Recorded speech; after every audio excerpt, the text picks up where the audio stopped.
Bonsoir et merci de votre fidélité. Excellent début de semaine à toutes et à tous. Il est 18h30 sur l'Oula, c'est l'heure du journal. Voici le sommaire. Le rêve continue pour la sélection nationale de football des U20. Les Lionceaux de l'Atlas sont dans le dernier carré du mondial chilien après leur large victoire sur les États-Unis, 3-1. Les protégés de Mohamed Wahbi croiseront le fer avec la France. Ça sera mercredi en demi-finale. La rentrée universitaire des journalistes en herbe est officiellement lancée à l'Institut supérieur de l'information et de la communication. L'allocution inaugurale a été donnée par le ministre de la Jeunesse, de la Culture et de la Communication, Mohamed Mehdi Ben Saïd, l'occasion de mettre en avant les défis auxquels fait face le champ médiatique. Et puis en fin de journal, une plongée suivie d'une course à pied. Un aquathlon a été organisé sur la baie de Tarazout. Au-delà des chronos et des classements, cette journée aura surtout célébré la passion du sport et la beauté du littoral.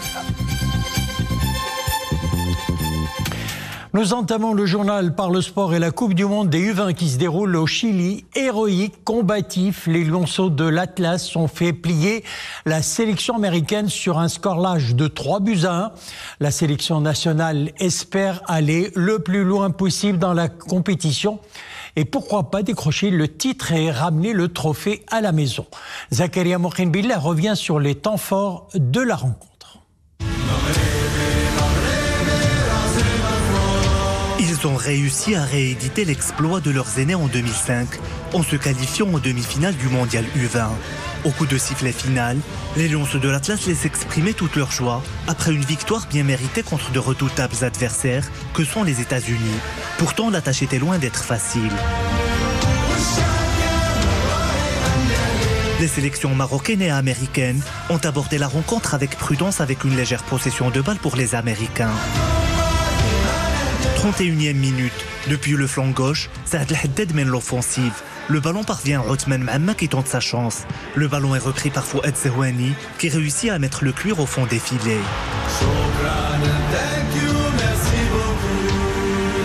Les Lionceaux de l'Atlas poursuivent leur domination. Dans le temps additionnel de la première mi-temps, les États-Unis réussissent à égaliser sur penalty, assuré par Cole Campbell, et remettent les deux équipes à égalité.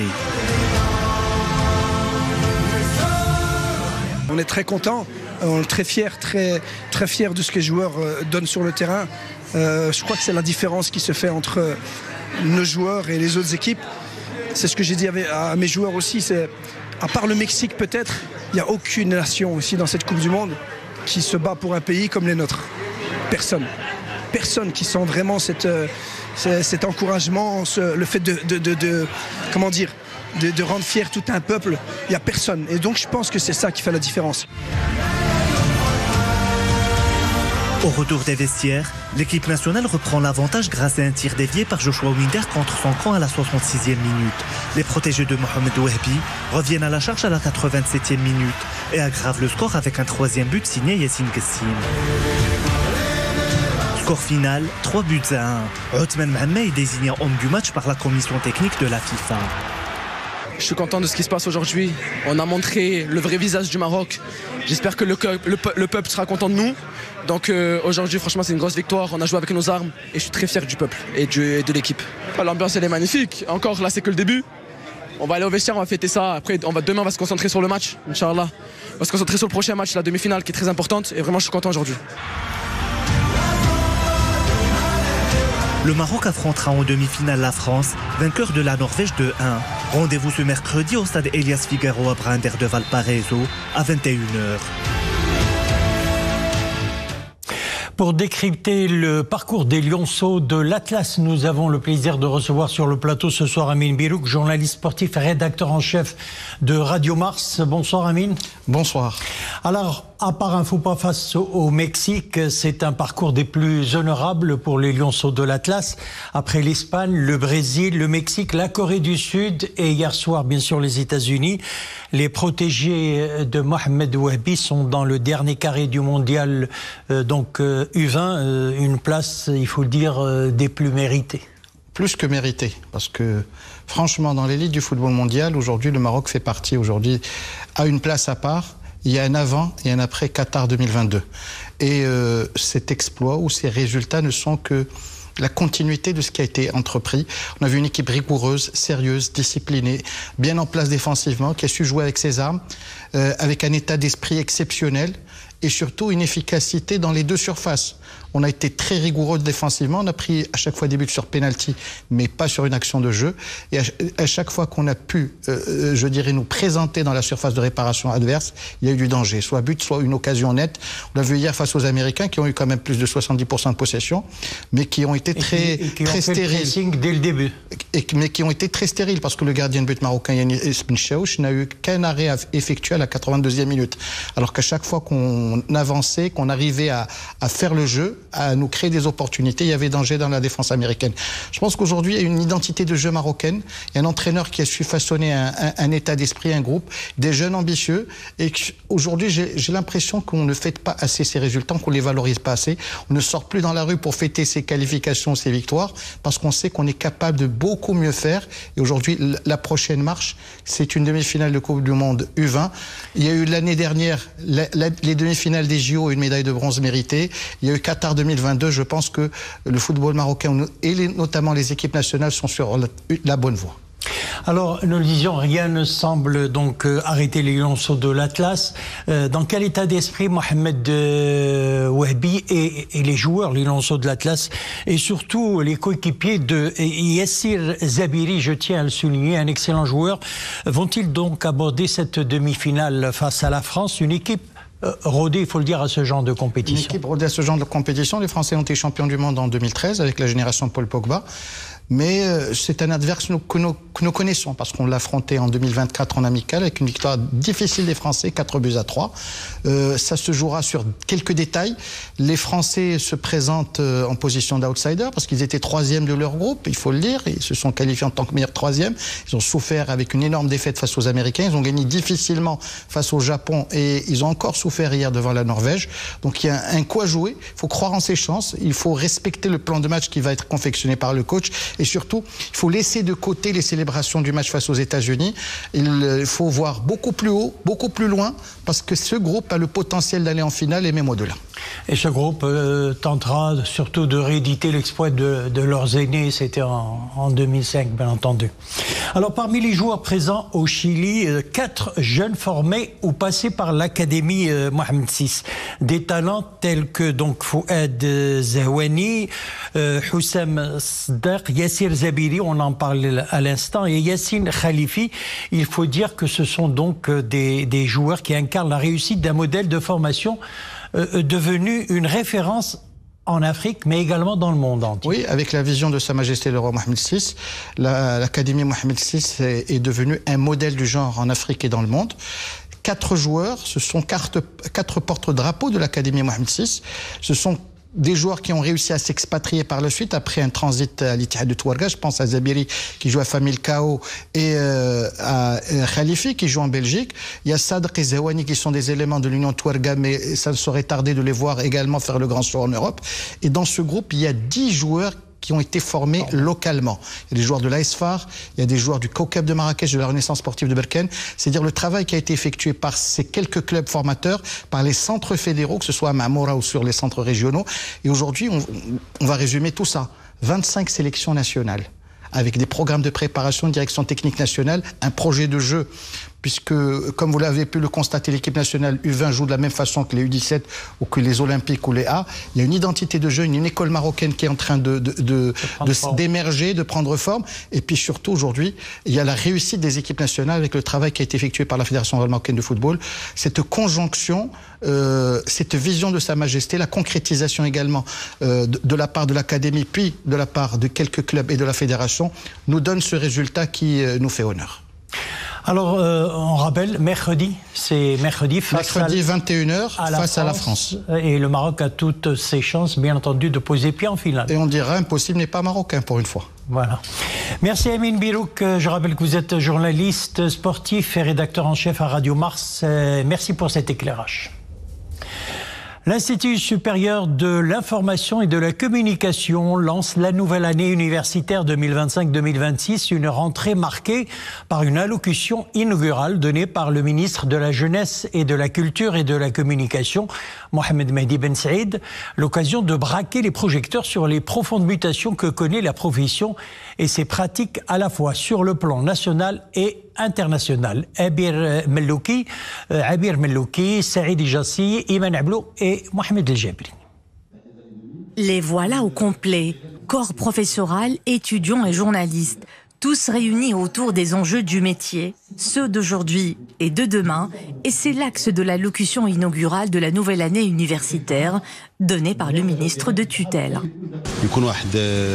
Il s'agit avant tout de lancer un dialogue sur les défis auxquels sont confrontés les professionnels de l'information, à l'aune de ce que vit le Maroc comme avancée démocratique et grand chantier dans tous les domaines. J'ai longuement parlé de ce que fait le gouvernement pour le secteur de l'information et de la communication. C'est aussi pour moi une opportunité d'échanger avec les étudiants, futurs journalistes, sur la responsabilité qui leur incombe pour être mieux outillés face aux transformations et mutations de la profession.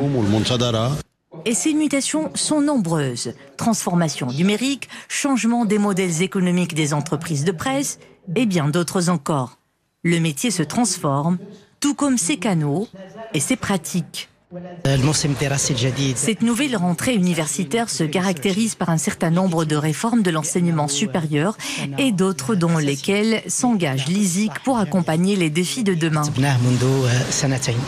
À l'ère de l'intelligence artificielle et du tout numérique, le métier est appelé à se réinventer.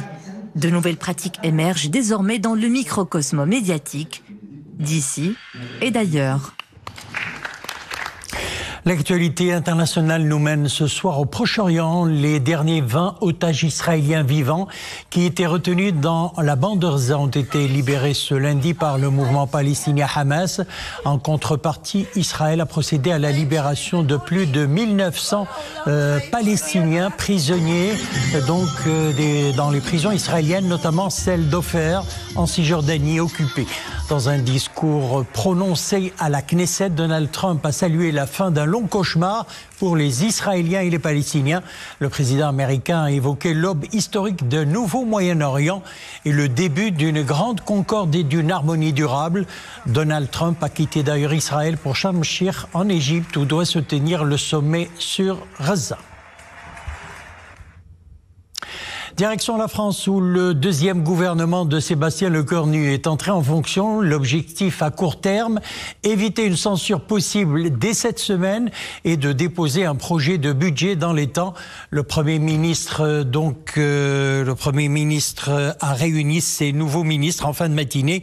Leur priorité sera de donner un budget à la France d'ici à la fin de l'année, d'essayer d'extraire le pays d'une crise politique inédite. Lecornu est sur une corde raide, au moins deux partis d'opposition, LFI, gauche radicale et le Rassemblement national extrême droite se sont engagés à le faire tomber et il ne doit ses espoirs de survie qu'au Parti socialiste. En fin de journal, ou plutôt une fin de journal athlétique, puisque nous allons à Tarazout pour les épreuves de l'aquathlon. 1 kilomètre de natation et 5 kilomètres de course à pied.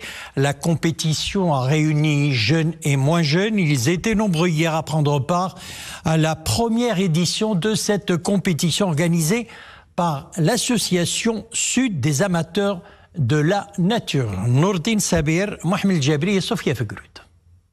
Il est 8h30 sur la baie de Tarazout, quand le coup de sifflet est donné pour le coup d'envoi de l'aquathlon. Une centaine d'athlètes vont tour à tour se jeter à l'eau pour la première épreuve, la natation. Et il faut avoir un sacré souffle pour boucler les 1000 mètres en eau. Kayak et plongeurs ne sont jamais loin pour surveiller. De l'avis des organisateurs, cette première édition est un succès. L'aquathlon, ça regroupe 1000 mètres de natation et 5 km de course.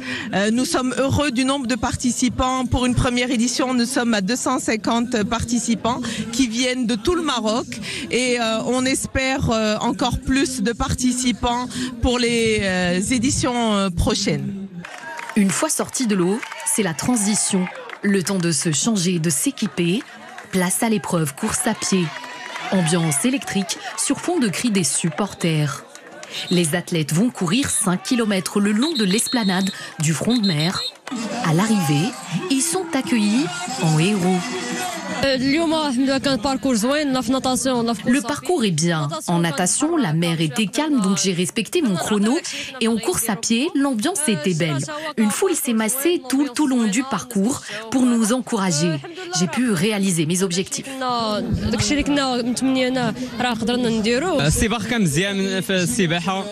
Les épreuves de natation et de course à pied se sont très bien passées car elles étaient bien organisées. Nous nous sommes bien entraînés dans notre club. D'ailleurs, je remercie mon coach sportif pour tous ses efforts. Au-delà des chronos et des classements, cette journée aura surtout célébré la passion du sport et la beauté d'un littoral qui inspire le dépassement de soi. Voilà, c'est avec l'épreuve de l'aquathlon que nous refermons l'édition. Merci de l'avoir suivi. À demain, 18h30.